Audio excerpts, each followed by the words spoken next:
नमस्ते, सत श्री अकाल। कैसे हैं आप लोग? उम्मीद करती हूँ ठीक होंगे, खुश होंगे। मैं हूँ हकी काली और मेरे साथ हैं तारिक नियाजी। अस्सलामु अलैकुम, नमस्ते, सत श्री अकाल। उम्मीद करता हूँ ठीक होंगे, खुश होंगे। दोस्तों जहाँ रहें खुश रहें, माँ बाप का ख्याल करें, क्योंकि माँ बाप हैं तो सब कुछ है। आज की हमारी वीडियो है बड़ी ही गंभीर। आज हम देखेंगे हिस्ट्री कार्स के बारे में, यानी कि Rolls Royce versus India king. So start करते हैं अपनी वीडियो को। Let's start. ओके गाइस, तो वीडियो का टाइटल है Rolls Royce versus Indian king story in Hindi. Rolls Royce versus जय सिंह स्टोरी इन हिंदी, यानी कि हिस्ट्री जानेंगे हम। जबरदस्त। ये वीडियो मैंने ख्याल में बहुत पहले मैंने देखी थी। सब्सक्राइब करें हिस्टोरिक हिंदी यूट्यूब चैनल को और दबाएं इस बेल आइकन को, ताकि आपको मिल सके हमारे लेटेस्ट वीडियोस की अपडेट सबसे पहले। बड़ा बेहतरीन बदला लिया। कहते हैं कि भारत में कभी एक ऐसा समय था कि यहाँ के राजा लग्जरी के मामले में अंग्रेजों को भी पछाड़ देते थे। बात हीरे जवाहरात की हो या फिर महंगी गाड़ियों की, भारत के राजा अपनी अमीरी दिखाने में किसी से पीछे नहीं रहे। ऐसे ही एक राजा थे, महाराजा जयसिंह प्रभाकर। अलवर के महाराजा ने लग्जरी कार बनाने वाली कंपनी रोल्स रॉयस को जब अपना गुरूर दिखाया तो वो भी उसे देखकर दंग रह गए। उन्होंने रोल्स रॉयस को घुटनों पर ला दिया था। महाराजा जयसिंह प्रभाकर ने आखिर ऐसा क्यों किया, चलिए जानते हैं। ये बात है 1920 की, जब महाराजा जयसिंह अपने देश से दूर लंदन में अपना समय व्यतीत कर रहे थे। भारत में तो वो सोने से लदे और बड़े काफिलों में घुमा करते थे, लेकिन लंदन में वो एक आम जीवन बिता रहे थे। माना जाता है कि इस कारण ही उन्होंने कोई शाही पोशाक नहीं पहनी और ना ही उनके साथ दर्जनों नौकर थे। वो बस अकेले ही लंदन की सड़कों पर घूम रहे थे। एक दिन ऐसे ही घूमते हुए उन्हें एक सड़क किनारे रोल्स रॉयस का शोरूम दिखाई दिया। माना जाता है कि जयसिंह लग्जरी गाड़ियों के बहुत शौकीन थे। शोरूम में नई रोल्स रॉयस को देखते ही उन्होंने उसे लेने का फैसला कर लिया और बढ़ गए शोरूम की ओर। अपनी पसंदीदा रोल्स रॉयस को लेने के लिए जयसिंह इतने उतावले थे कि उसी वक्त उसे खरीदने की फिराक में दुकान में घुस गए। दुकान में जाते ही उनकी नज़र उस गाड़ी पर पड़ी जिसने उनका ध्यान अपनी ओर आकर्षित किया था। वो उस गाड़ी को निहारने लगे और अब उनके फीचर्स और दाम के बारे में जानने के इच्छुक थे। उन्होंने पास में ही खड़े एक अंग्रेज सेल्समैन से गाड़ी के बारे में पूछा। उस सेल्समैन ने महाराजा जयसिंह को देखा और गुस्से में आ गया, क्योंकि जयसिंह बिल्कुल ही साधारण कपड़ों में वहां गए थे। सेल्समैन को लगा कि वो कोई गरीब भारतीय है। उस सेल्समैन ने तुरंत ही जयसिंह को गाड़ी के बारे में बताने से इनकार कर दिया और उन्हें बाहर का रास्ता दिखाने लगा। कहते हैं कि जयसिंह इस तरह से अपनी बेइज्जती होते हुए भी गुस्सा नहीं हुए, बल्कि शांत खड़े रहे। थोड़ी देर और उस सेल्समैन ने महाराजा की तौहीन की और फिर उन्हें शोरूम से बाहर निकाल दिया। महाराजा जयसिंह ने अपने गुस्से को काबू में रखा, क्योंकि वो अपने अपमान का बदला अपमान के जरिए ही लेना चाहते थे। वो दुकान से निकल गए और सीधा चल दिए अपने होटल की तरफ। महाराजा जैसे ही होटल पहुंचे वो बहुत ही ज़्यादा गुस्से में थे। अब उनके दिमाग में बस एक ही बात चल रही थी, उन्हें रोल्स रॉयस को सबक सिखाना है। वो एक बार फिर से अपने राजा के रूप में आए। उन्होंने उस शोरूम को खबर पहुंचाई कि अलवर के महाराजा यहाँ गाड़ी खरीदने आ रहे हैं। खबर सुनते ही शोरूम के बाहर रेड कार्पेट बिछा दिया गया। उनके आगे हर किसी ने अपना सर झुकाया। उन्होंने आते ही सीधा 7 रोल्स रॉयस का ऑर्डर दे दिया और उसी समय उनका दाम कैश में चुकाया।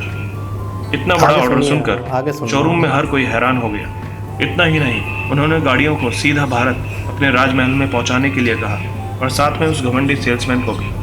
शोरूम वाले इतना बड़ा ऑर्डर मिलने पर खुशियां मना रहे थे, जबकि महाराजा का असली खेल तो अभी बाकी था। गाड़ियां जैसे ही भारत पहुंची, महाराजा ने अपना खेल शुरू कर दिया। उन्होंने सभी गाड़ियों को नगर पालिका को दे दिया और कहा कि आज से शहर का सारा कचरा इन्हीं गाड़ियों में उठाया जाएगा। और ये सुनते ही उस सेल्समैन के पैरों तले जमीन खिसक गई। जैसे ही ये काम शुरू हुआ, इसकी खबर जंगल की आग की तरह हर जगह फैल गई।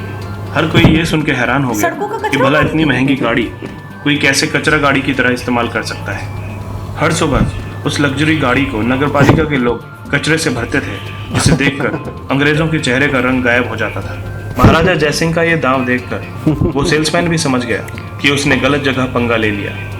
जब यह खबर यूरोप और अमेरिका में पहुंची तो रोल्स रॉयस के ग्राहक इसे सुनकर बहुत दुखी हुए। रोल्स रॉयस के नाम में अब पहले जैसी रईसियत नहीं दिखाई जा सकती थी। हर कोई मजाक उड़ा रहा था कि जिस गाड़ी में भारत अपना कचरा रखता है उसे कैसे कोई चला सकता है। देखते ही देखते रोल्स रॉयस का मार्केट नीचे गिरने लगा। ग्राहक अब उनकी गाड़ियों में दिलचस्पी नहीं ले रहे थे। कंपनी नीचे गिरने लगी। दूसरी ओर महाराजा जयसिंह प्रभाकर इस पूरे नज़ारे का मजा ले रहे थे। उनका प्लान पूरी तरह से काम कर रहा था। जब रोल्स रॉयस अपनी साख बचाने में कामयाब नहीं हो पाई तो उन्होंने अपने घुटने जयसिंह के आगे टेक दिए। कंपनी की तरफ से उन्हें एक पत्र आया जिसमें रोल्स रॉयस ने उनसे माफ़ी मांगी और कहा कि उनकी गाड़ी से कचरा उठाना बंद कर दें। साथ में उन्होंने महाराज को 6 नई रोल्स रॉयस देने का भी वादा किया, और वो भी मुफ्त में। महाराजा का काम तो हो चुका था, इसलिए उन्होंने कंपनी को माफ़ कर दिया और गाड़ी से कचरा उठाने का काम बंद करवा दिया। महाराजा जयसिंह ने पूरी दुनिया को ये दिखा दिया कि इंसान को कभी भी उसके लिबास से नहीं आंकना चाहिए। बिल्कुल, जज एक नहीं छोटी करना सी भूल चाहिए। के कारण ही रोल्स रॉयस जैसी बड़ी कंपनी को इतने बुरे दिन देखने पड़े। महाराजा जयसिंह प्रभाकर के इस कदम के बारे में आप लोगों की क्या राय है? कमेंट्स के जरिए हमें ज़रूर हो गए बताएं। मेरे तो। ओके दोस्तों, अगर आप भविष्य में भी ऐसे ही इंटरेस्टिंग और इन्फॉर्मेटिव ओके जी जनाब, जबरदस्त। इससे अच्छा सबक क्या होगा? मैं ही बात समझ नहीं पा रही हूँ। मैं अभी तक सत्ते वाली कंडीशन में हूँ कि जब उनने आप अभी तक सकते वाली शक्ति, वाकई तो आपने तो बीच में चाय पी है वो तो है, लेकिन चाय पी ली सत्ते की कंडीशन में ही। अच्छा। लेकिन अभी मैं आपको बताऊँ, चाय मैं पी सोच ली? रही हूँ रॉल्स रॉयस, जब उन्होंने 7 रॉल्स रॉयस खरीद ली थी तो मुझे लगा मामला तो सॉर्ट आउट हो गया। बिल्कुल उन्होंने जाके मतलब दिखा दिया कि उनका क्या एटीट्यूड है, वो तो एक साथ इतनी गाड़ियाँ सही खरीद है। सकते हैं, तो ये एक इंसल्ट हो गई थी। सही है, लेकिन नहीं, इंतकाम अभी बाकी था, बदला अभी बाकी था। और बड़ी बात ये कि उन्होंने इस हद तक उनकी मार्केट को ख़राब कर दिया। जाहिर सी बात है, इंडिया में जिस गाड़ी में कचरा उठ रहा है वो कौन लेगा? असल में ये जो तो बड़ी फिर- लग्जरी गाड़ी होती है, इसका रो भी यही होता है। हाँ ना। तो अब जब उस गाड़ी में आप कचरा उठवाओगे अपने मुल्क का, तो उनका तो वाकई भाजी पाला बन गया ना, उनकी तो मतलब मार्केटिंग का। उनकी फिर जो है- उसके बाद उन्होंने घुटने टेक दिए वाकई, आखिरकार। और आखिर में इनको 6 गाड़ियाँ भी गिफ्ट करी। गिफ्ट करी। ये होता है मतलब है कि किसी को सबक सिखा। और एक और बात देखा जाए तो सबक तो सिखा ही दिया था। बिल्कुल। वो तो मतलब पूरी सड़कों पे घूम ही चुकी थी। हाँ ना। उनकी तो इंसल्ट हो ही चुकी थी। बिल्कुल, तो उन्होंने फिर वो कचरा उठाना बंद कर दिया बंद कर दिया। लेकिन ताकि मैं- मजीद इंसर्ट ना हो, मजीद वो एक वाकया समझ के लोग नहीं भुला ना, तो दें। यही तो था, उनकी मार्केट बहुत डाउन हो गई थी वो तभी। लेकिन आज तो प्रॉपर मतलब है कि अब तो दोबारा है, अब अच्छा तो इसका है, मतलब लेकिन है अगर कोई मुझे कहे कि रॉल्स रॉयस है मेरे पास, तो मैं बोलूँगी हाँ क्या है तुम्हारे पास? इंडिया में तो कचरा होता था इसमें।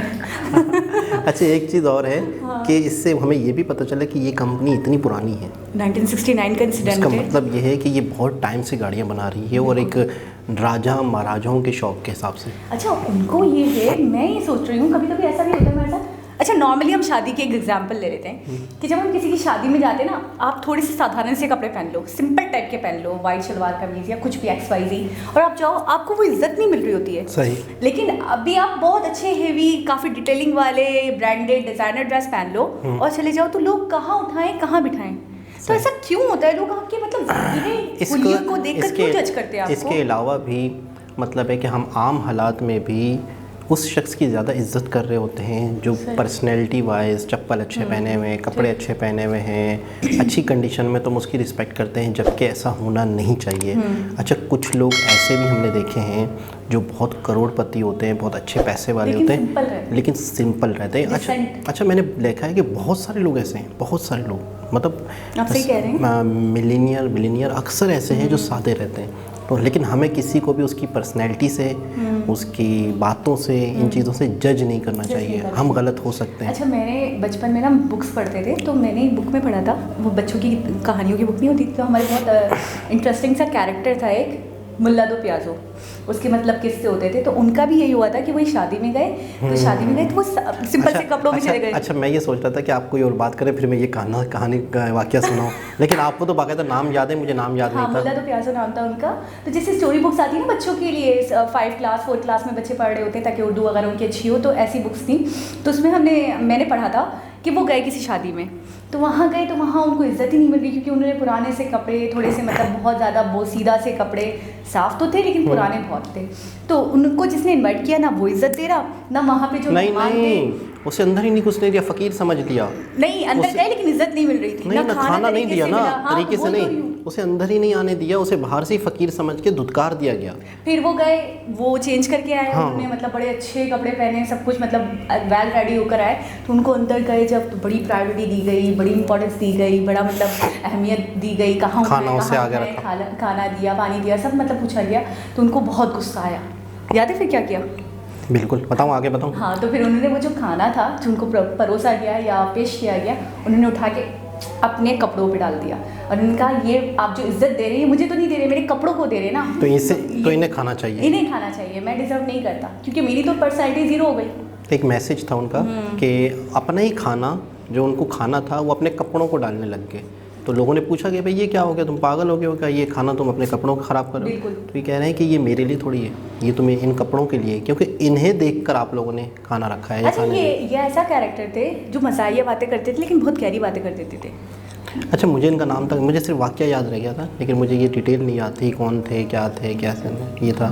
लेकिन ये है कि हमें अपनी लाइफ में भी, अच्छा एक और बात है कि अगर कोई सादा दिखता है और अमीर है, ठीक है, वो अमीर नहीं भी है, अगर कोई भी गरीब शख्स है, सिंपल है, हमें as a human being, as a इंसानियत हर शख्स की रिस्पेक्ट करनी चाहिए। आपको मैंने एक चीज़ नोट की अपनी लाइफ में, एक ईगो होती है, एक अना होती है, एक इज़्ज़त नफ्स होती है। चले ईगो ना खाएं, सेल्फ रिस्पेक्ट, एक इज़्ज़त, एक हम उससे उर्दू में कहते हैं इज़्ज़त नफ्स, यानी कि अपनी इज़्ज़त करवाना, उसे क्या कहेंगे ना, अपनी इज़्ज़त करवाना, वो गरीब हो या अमीर हो, कोई भी हो। नहीं, अपनी इज्जत करवाना अलग चीज़ हो गई, अपनी ही इज्जत अपने आप में, अपनी नज़र में अपनी इज्जत। हाँ, ये थोड़ा सा डिटेल हो गई, सही है।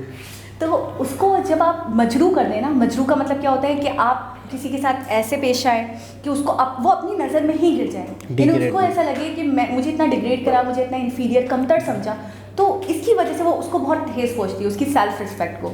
तो ऐसा नहीं होना चाहिए। अच्छा, एक और बात मैं ये भी सोच रही थी कि वो वहाँ का एक वर्कर था, अगर फॉर सपोज उसको नहीं भी पता था कि वो राजा साहब हैं, भले वो एक कॉमन पीपल थे या उसको लगा कि कोई मतलब मिडिल क्लास से या कुछ भी है XYZ, तो जब वो आए थे, वो डिटेल ले रहे थे, तो उसका तो फर्ज बनता था वो डिटेल दे, उसका तो फर्ज बनता था कि वो बताए। असल में वो ये मसला ये हुआ कि अक्सर कोई भी नॉर्मल कॉमन लोग आ जाते होंगे और उनका वक्त बर्बाद करते होंगे, जिनकी हैसियत ही नहीं होगी वो गाड़ियाँ ख़रीदने की। अच्छा, तो लेकिन उनका फ़र्ज़ है, उनकी ड्यूटी है। आपको पैसे आप अपनी जगह सही कह रही हैं, लेकिन मैं बता रहा हूँ कि ज़्यादातर इस तरह होता होगा कि एक शख्स, अच्छा आपको पता है सेलमैन शक्ल देख के बता देता ये ख़रीदेगा नहीं ख़रीदेगा, आपने ये चीज़ें सुनी है? तो उसे लगा कि ये नहीं ख़रीदने वाला, इसकी हैसियत ही नहीं है, कहाँ घुसाया गलती से, फ़ायदा क्या हुआ, ये गलती से, वो तो कितनी खरीदने वाले थे। हाँ, तो सेलमैन जो है नहीं जज कर पाया ना, बिल्कुल नहीं जज पता हमें, और वो उस कंडीशन में भी नहीं थे जिस हुलिये में वो थे, तो वो नॉर्मल से हुलिये में थे। हाँ, मतलब नॉर्मल, अब ऐसा भी नहीं बिल्कुल रैक्स में घूम रहे थे, हाँ, नॉर्मल हुलिये में थे। उसका फर्ज बनता था, उसकी ड्यूटी है, उनको मतलब जो भी फीचर्स पूछ रहे हैं,